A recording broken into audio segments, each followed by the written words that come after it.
Alors maintenant, on va voir le dernier cas de figure, celui d'une entreprise locale. Donc voyons là aussi la réflexion stratégique. Là, j'ai pris l'exemple d'un naturopathe. Donc la première chose, un peu comme sur la génération de prospects, commençons par tout ce qui est concurrent ou votre marque. Alors après, sur une entreprise locale, c'est quand même plus difficile dans le sens où, autant sur une zone géographique telle qu'un pays, on va avoir des concurrents qui sont actifs à l'échelle d'un pays et qui par conséquent, ça va nous aider puisqu'ils ont déjà une certaine forme de notoriété. Donc en allant miser sur leur nom à eux, on s'assure quelque part d'avoir déjà quelques clics et un peu de volume. Maintenant, quand on est une entreprise locale, on va adopter la même stratégie, sauf que on sera sur des concurrents locaux qui auront forcément des volumes de recherche un peu plus faibles, mais c'est pas grave, ça fait partie du jeu. Donc par exemple, ici, Tartampion naturopathe, admettons qu'il y a un naturopathe qui soit installé dans la zone géographique où je souhaite moi aussi trouver des clients et qui sont installés depuis un moment, il a forcément une notoriété, il a forcément des gens qui recherchent son nom, et donc on a la possibilité d'aller diffuser des publicités pour les gens qui recherchent son nom. Après, au niveau des solutions, voilà, c'est très facile, hein, naturopathe plus la ville ou naturopathie plus la ville. Vraiment, c'est le même principe, quel que soit le type d'entreprise locale. Si c'était un fleuriste, ici, on aurait Interflora, Publifleur. Au niveau des solutions, on serait sur fleuriste, telle ville, fleur, telle ville. Vous voyez ce que je veux dire? Après, vous adaptez selon le type d'entreprise locale que vous êtes. Et puis après, au niveau des problèmes, c'est simple, hein. Par exemple, pour un naturopathe, parmi les choses qu'il est susceptible de régler, il peut y avoir des problèmes de fatigue permanente, il peut y avoir des problèmes de digestion. Donc les gens vont aller sur Google et vont taper ça, parce que c'est ce qu'ils ressentent, c'est le problème qu'ils ont, et ils cherchent des solutions. Et donc nous, on va pouvoir aller se positionner face à des gens qui recherchent ça, en leur expliquant que la fatigue permanente, par exemple, c'est un problème de tel truc, tel truc, tel truc, et que grâce à la naturopathie, on va être capable de régler le problème de manière naturelle, etc. Donc c'est un peu la même chose que ce qu'on avait avant, c'est-à-dire que ici, on va être sur des pages qui vont être plutôt orientées solutions. Salut, je suis un tel, je suis naturopathe, je suis certifié, agréé, etc. Voilà les trucs que je règle, voilà les tarifs, voilà les clients qui sont tous satisfaits de mes prestations. Donc là, on est sur une page assez classique. A contrario, quand on est sur une approche problème, là, il faudra, comme tout à l'heure, commencer par récupérer la personne là où est-ce qu'elle en est dans sa tête actuellement. Donc il faudra commencer par lui parler de son problème, essayer de lui expliquer un petit peu d'où ça vient et comment ensuite l'amener progressivement sur le fait que nous, on va pouvoir l'aider à résoudre son problème. Donc s'il y a une opportunité, commencez par cibler les concurrents. C'est vraiment pareil qu'avant et je l'ai déjà expliqué, donc je passe rapidement. On ira ensuite sur des mots-clés de type solution, les plus populaires et mal placés en référencement naturel. Donc toujours pareil, hein, vous analysez ce qui marche déjà pour vous. Là, je suis dans le cas d'un naturopathe. Peut-être que le naturopathe, il va prendre des consultations avec des personnes, peut-être qu'il va faire des stages, peut-être qu'il va faire des... Vous voyez, peut-être qu'il peut avoir plusieurs services. Moi, ce que je vous recommande, c'est de regarder parmi vos services, de prendre celui qui marche déjà bien, puisqu'il marche déjà bien, et de regarder ensuite comment vous êtes placé en référencement naturel. Et si vous avez un truc qui marche déjà bien et qui est simplement mal placé en référencement naturel, alors votre opportunité, elle est maximum, puisque vous allez vous placer dans les tout premiers résultats de Google, et vous allez donc avoir beaucoup plus de gens et d'opportunités de transformer. Or, votre service étant déjà populaire, il y a de fortes chances qu'en amenant plus de monde simplement, vous ayez plus de business. Ensuite, on ira sur des mots-clés de type problème, donc ça je vous ai montré. Attention, pour une entreprise locale, Google My Business est très important. Alors ça, on va le voir dans le cas concret, dans le module juste suivant. D'ailleurs, le cas concret en question sera une copine qui est naturopathe et on va tout créer de A à Z. Et vous verrez qu'effectivement, le Google My Business est très important pour elle. Donc ciblez aussi les partenaires du réseau de recherche. Ça vous permettra d'être diffusé en publicité dans Google Maps. Il faut savoir que Google Maps, c'est un emplacement Google. On n'a pas la possibilité de faire des campagnes Google Maps exclusivement, mais par contre, en allant faire des campagnes de recherche, en ciblant des mots-clés bien spécifiques et en ayant les partenaires du réseau de recherche qui sont activés, en ayant aussi Google My Business qui est associé à Google Ads, alors d'un seul coup, dans Google Maps, on sera susceptible d'avoir des pubs et d'être placé en haut. Donc ça, c'est très intéressant et c'est très très important pour les entreprises locales. On va y revenir. Autre piste à essayer, ce qu'on appelle les Local Service Ads, c'est un nouveau type de campagne où finalement Google vérifie qui vous êtes et vous avez donc un badge comme quoi vous avez été vérifié par Google et les clients peuvent vous contacter et vous payer pour chaque contact que vous avez obtenu. C'est un truc qui est vraiment tout nouveau. Ça commence seulement en Europe.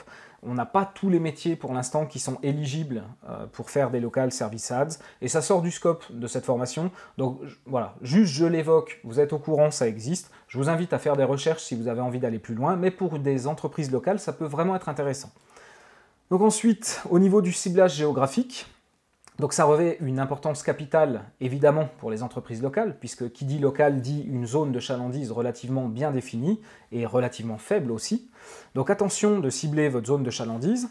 Faites plusieurs rayons pour voir plus tard, lors de l'analyse, si votre rentabilité est meilleure dans certaines zones. Alors qu'est-ce que ça veut dire ça?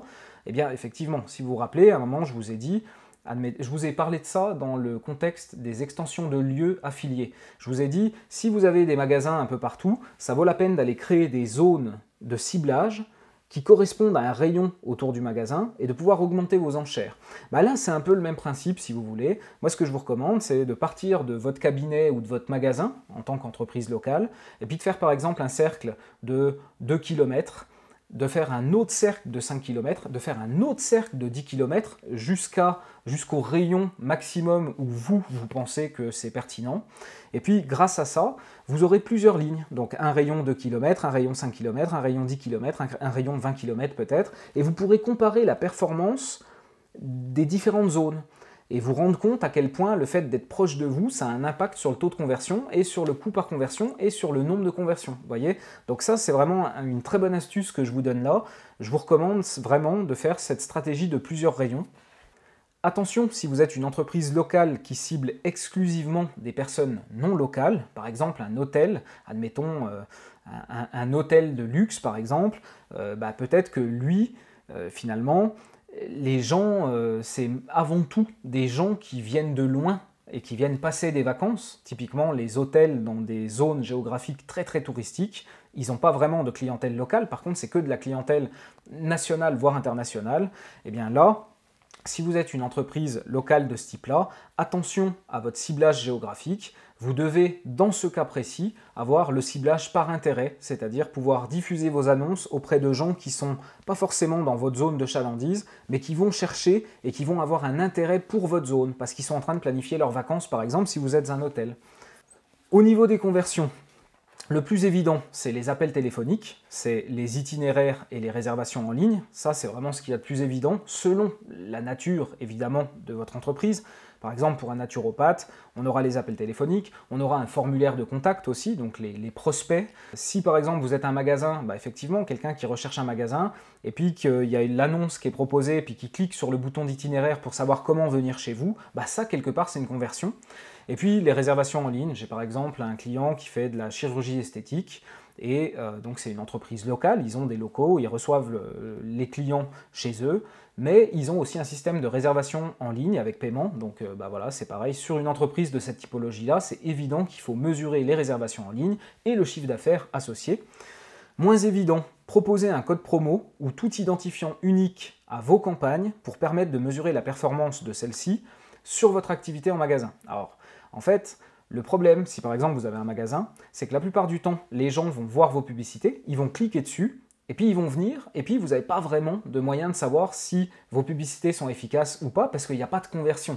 Si vous voulez, la conversion, elle ne se fait pas en ligne, elle se fait dans votre magasin. Et du coup, joindre les deux bouts, c'est très compliqué. Donc là, ce que je vous propose, c'est de mettre en place des moyens un peu futés, comme par exemple un code promo, une remise de 5% ou une remise de 10%, ça c'est à vous de voir. Et ça vous permet d'identifier. Si vous êtes sûr qu'il n'y a que dans vos campagnes où ce code-là, il existe, alors tous les gens qui viennent chez vous et qui l'utilisent sont forcément des gens qui ont cliqué sur vos pubs et qui sont venus chez vous.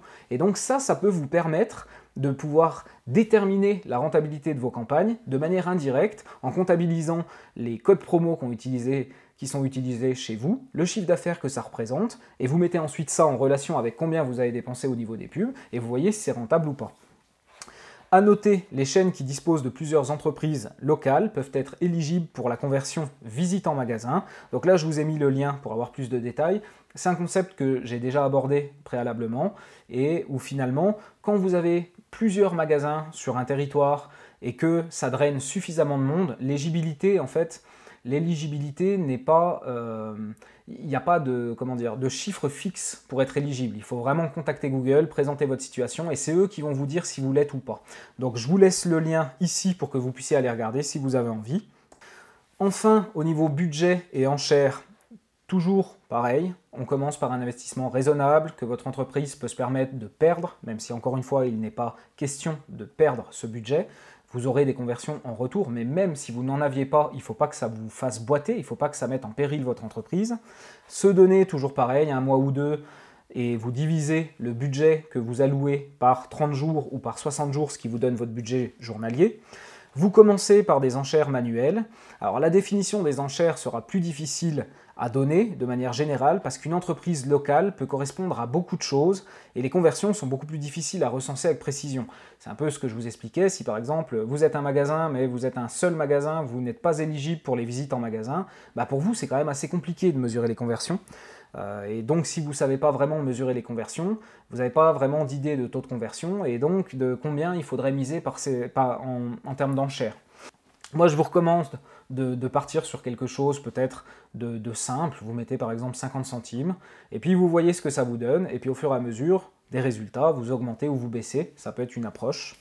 Si vous avez des conversions, partez du même principe que précédemment, c'est-à-dire voilà, vous regardez ce qui est déjà populaire, ce qui est mal référencé, vous regardez votre taux de conversion et vous déterminez votre enchère en fonction de ce que vous voulez gagner par rapport à ce que vous proposez.